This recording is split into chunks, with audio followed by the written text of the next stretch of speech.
palace guards found the seventh handler's body at dawn. The Dreadma had torn through reinforced cage bars like paper.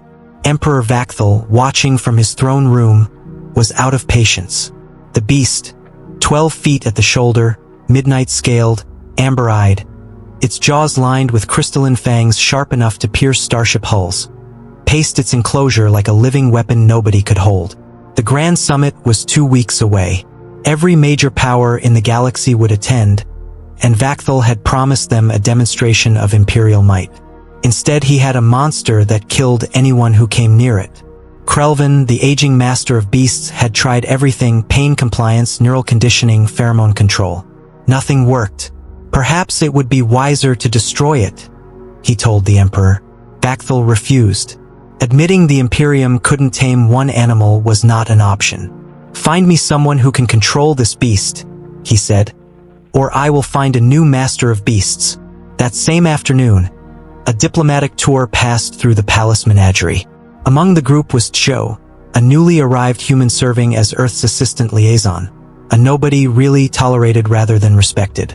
Back on Earth, he'd been a veterinarian in Seoul. When the government tapped him for off-world service, he hadn't been able to say no. When the tour reached the Dreadma's enclosure, the guide launched into his rehearsed warning. 7 dead handlers, the most dangerous predator ever captured. The other diplomats murmured with appropriate fear. Joe just watched. He saw the dilated pupils despite the bright lights, the way the creature kept its back to the wall, the flinch at every sudden noise. "It's terrified," he said quietly. The guide laughed. Before anyone could argue further, alarms blared. The containment field was failing.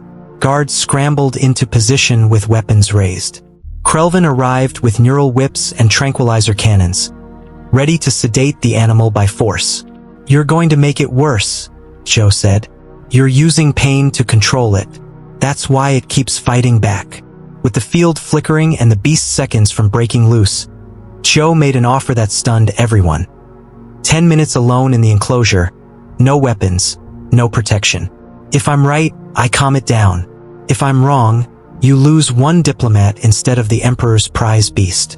Krelvin saw the logic: better to lose a foolish alien than the Dreadma, and privately expected to claim credit if it somehow worked. He took the proposal to the Emperor himself. Vakthal was amused rather than angry at the human's bluntness. 10 minutes, he granted. "If you succeed, you'll have my attention. If you fail, you'll be just another creature that underestimated the Dreadm." The force field dropped. Joe walked inside and did nothing anyone expected. He didn't charge, didn't posture. He sat down cross-legged just inside the entrance, avoided eye contact, and began speaking softly in Korean. "It's okay. Nobody's going to hurt you." The beast, mid-snarl, froze in confusion. No handler had ever done this. Paced, testing, waiting for the trap, but didn't charge. 5 minutes passed without an attack, already longer than any prior handler had survived in direct contact. Slowly, Joe tossed a piece of dried meat toward the creature. Not at it, an offering. The beast, starved by handlers who withheld food as a control tactic, took it warily. Joe laid a trail, each piece drawing the beast a little closer, murmuring encouragement the whole time. An hour in, the pacing stopped. Up close, Joe could see the burns from shock weapons, the infected, untreated wounds beneath old scars. This animal hadn't been trained, it had been tortured. He extended a hand, palm down, motionless, the same technique he'd used on frightened dogs back home. Let them choose. The Dreadma's nose touched his palm. Joe didn't pull away. He stroked its jaw gently. Then, almost without meaning to, he said the words that would change everything. First in Korean, then in the common tongue so the watching court could hear, "Who's a good boy?" No one had ever called it good. No one had ever touched it without pain. The massive beast lowered its head and pressed against Joe's chest, eyes closed, calm for the first time since its capture. Vakthal, watching from above, was floored. He granted Joe 1 week, full medical access, and, at the human's request, the right to name the creature. Joe chose Duri, 2 in his language, because it had 2 hearts, because everyone deserved a second chance. Over the following days, Joe moved into quarters beside Duri's enclosure, treated its wounds, and used positive reinforcement to build trust. Other humans on Throne Prime, Joe, an engineer, and Hannah, a xenobiologist, began watching in awe. Earth, it turned out, might not be as insignificant as the galaxy assumed.